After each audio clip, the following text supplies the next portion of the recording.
So the task number 6, we have to investigate the left and right cosets of the different subgroups, normal subgroups, and cosets group isomorphic to C sub n and the other known group structure.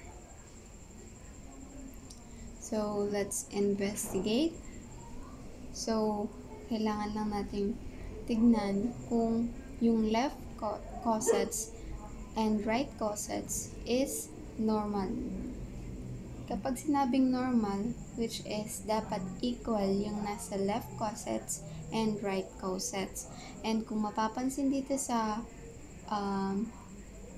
illustration na yung left cosets and right cosets is equal siya. So, yung H sub 2 is a normal subgroup.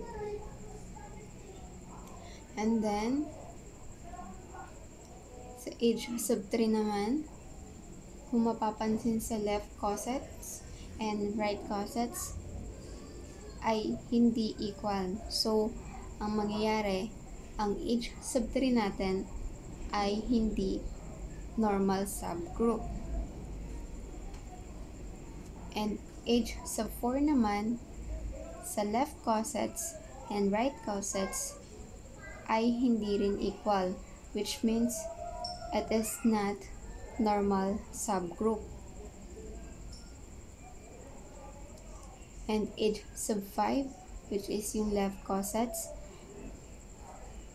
and right cosets, kung mapapansin natin, ay hindi siya equal, which means H sub 5 is not a normal subgroup. H sub 5 hanggang H sub 9 ay hindi normal, hindi equal yung pagkaka-illustrate ng left at saka ng right cosets. And H sub 10, yung left cosets and right cosets niya ay equal. So therefore, H sub 10 is a normal subgroup. H11, left cosets and right cosets are not equal. So therefore, H sub 11 is not a normal subgroup.